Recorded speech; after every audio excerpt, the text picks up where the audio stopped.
In today's video, we are sewing design number 2, which is the shattered glass design. This is genuinely probably one of my favorite quilting designs. I love the randomness of it, and I love how it creates patterns as the lines intersect through your quilt. And it's really not as difficult as you might think it is. So let's find out.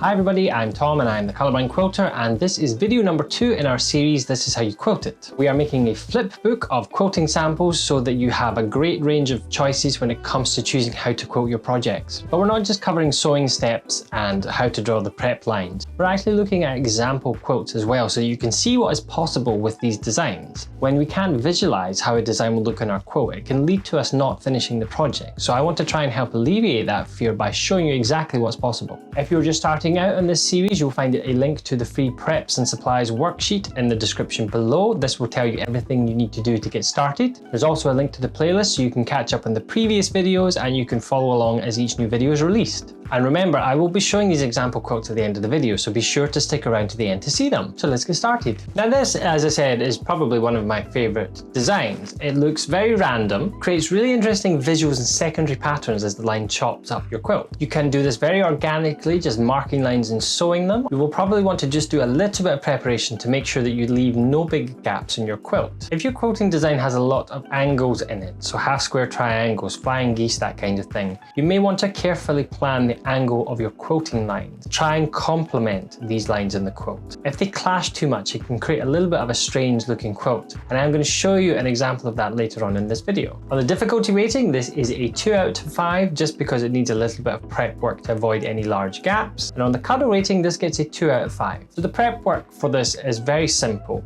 It involves your ruler and your pencil, and you're going to mark an initial line from the top of your quilt sample to the bottom. It can be anywhere you like, and it can be at any angle that you like. And then what you want to do is continue drawing lines randomly across this quilt. You can do them from left to right, you can do them from top to bottom, either way you prefer. Just make sure that you don't leave any large gaps, and continue adding your lines from the top to bottom or left to right until you have covered as much of the sample as you want to.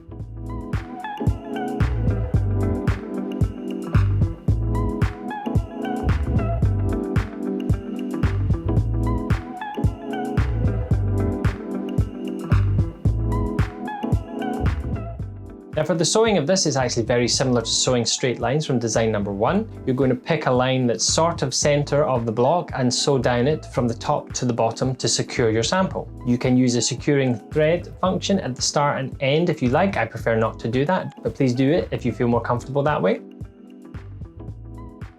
And then what you're going to do is you're going to flip the block 90 degrees, and then you're going to choose another central line, and you're going to sew down that line again, and this will ensure this sample is fully secure. And at this point, if you have any pins, you can take them out.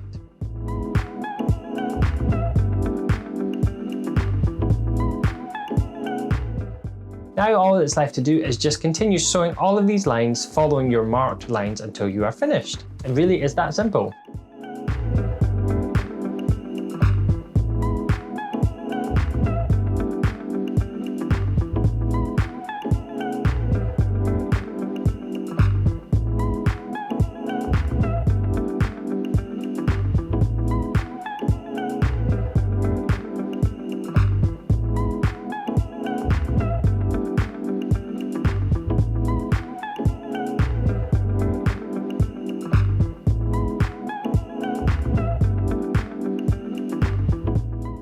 Now, as I said, you can mark your lines at any angle that you like. You can make it look completely random, or you can make it look very planned. Just think about if you have any angled blocks in your quilt, like HSTs or flying geese. You need to make sure that you don't leave any big gaps or any gaps that are bigger than your batting allows for. If your batting doesn't allow you to quilt any more than 8 inches apart, you need to make sure you don't leave any gaps of more than 8 inches. So you may find that once you think you're finished, you have to go back and add a few more lines. If you're confident, you can eyeball this across the quilt and just sew, but I prefer marked lines. You can also do this in a more improv manner by marking an initial line with masking tape, sewing along the edge of the masking tape, and then taking the masking tape off and repositioning it, and just keep going until you've covered as much as the quilt you like. That can create a very improv, very organic looking design, but you still have the masking tape to help you to try and sew your straight lines. So use whichever method you feel most comfortable. And that was how to prep and sew shattered glass. And as you saw, it's really not that difficult. The hardest part here is just planning where your lines are going to fall. Now let's take a look at some example quilts, and as I mentioned, I have a design to show you how lines can either complement or clash against diagonals in your quilt. Now our first example quilt is a square in a square quilt. As you can see, this is intersecting randomly across the quilt.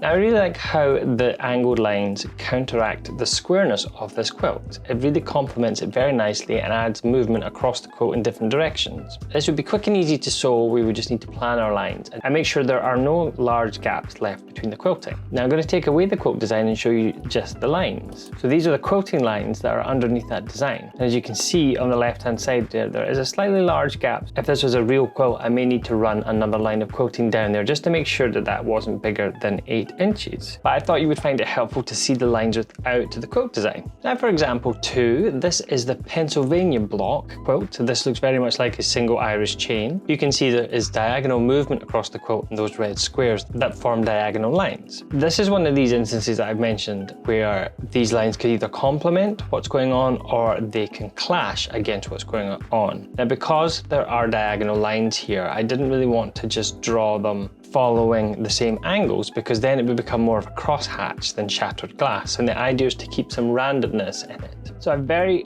deliberately chosen not to emulate any of the angles in this quilt as much as I possibly can. It is hard because when you're going from right to left or left to right, there are just times when the lines are going to almost be the same angle. But you can see that this does actually work. At first glance, I wasn't entirely sure about it, but it does actually work and I think that it's fine. But if you were facing a quilt that had diagonal lines like this, you would probably find that you needed to do just a little bit of extra planning to make it work. And so you didn't just end up with a diagonal crosshatch. So let's take the quilt design away so that you can just see the lines underneath. So you can see here are my lines. Now it does look like they are running parallel to those diagonal lines, but they are not. I can assure you, I did spend a lot of time making sure that that wasn't the case. I like looking at this like this because it does allow me to see where there are gaps. I know obviously on the quilt you couldn't necessarily do this, but when we're working with these digital designs, it is the benefit of working with them is that you can see the quilt like this and deconstruct it a little bit. And if we compare this to the first quilt lines that I showed you, you can see that actually I've managed to avoid any large gaps in this one. So this is fairly well spread out. There are a few lines there though that are actually running parallel to each other, and that's not really the purpose of this quilting design. So I actually think I would go back and I would just adjust them ever so slightly so they weren't all running parallel. Not that it looks bad, it's just that it's supposed to be randomness of shattered glass. As I alluded to in the video, let's take a look at an example of a quilt when this doesn't work. So this is a carpenter's star. This is actually a quote from the quilt library in pre-quilt. Now this has diagonal lines in it because of the half square triangles that make up these star blocks. And as you can see, this does not work at all. So there are a couple of lines that I've deliberately drawn that are at the same angles as the half square triangles and they end up running along seam lines, and then there are other ones that are completely random. Now some people might actually look at this and think that they quite like that, and yes, great, absolutely, it's your quilt, you do whatever you like. For me though, I just don't think that this benefits and emphasizes this quilt design. I think there are other things we could do that would be much better for this quilt. And in video number 3, that design works beautifully on this quilt and really emphasizes it. So for me, whilst you could use this design, I don't feel like it adds to the quilt. I don't feel like it emphasizes the direction of the star points or anything like that. It's not one that I would pick myself personally. But let's take away the quilt design and just show you the quilting lines. These are the quilting lines, and as you can see, there are some large gaps in there. There are some lines which are almost 45 degrees, which is the angle of the half square triangles. It just doesn't quite have the same shattered effect that the other 2 quilt designs had. So I thought it was important to show you an example though where in my opinion it doesn't quite work. When we're thinking about designing our quilts and how we can use designs on the quilt top, and this instance is one of those where I think that there are other designs that would emphasize this quilt better. And it's not my place to say never ever do this, it's your quilt and you can do whatever you like with it. But I do think there are other designs that would suit the carpenter's star a lot better. So that was the example quilts, and as you can see, this design lends itself nicely to square or rectangular quilts. It suits them both equally. And something else that I haven't already mentioned, but if you were to use a decorative stitch like a wave stitch or something else on your sewing machine, this could really elevate this design to the next level. Don't forget there is a book to accompany this series that will be launching later in the year. It will have all of these designs with step-by-step instructions and diagrams, as well as all the example quilts and more, and there will be lots of information there about getting the best out of your quilting. And I'm going to even squeeze 9 more quilting designs designs into this book, so you have 30 to choose from when it comes to quilting your projects. So make sure you are on the mailing list to get notified when that opens for pre-orders later this year. As you're sewing along, share your progress with me on Instagram using the hashtag #ThisIsHowYouQuilt and tag me at The Colorblind Quilter so I can follow along and see all the beautiful samples that you are sewing. In the next video, we are going to be sewing design number 3, which is the Starburst design. Another great and easy design that's really fast and simple to sew. So don't forget, if you like this video, please do consider giving it a thumbs up and make sure you are subscribed and you have clicked that bell so you get notified when the next video in this series comes out. And until next time, take care.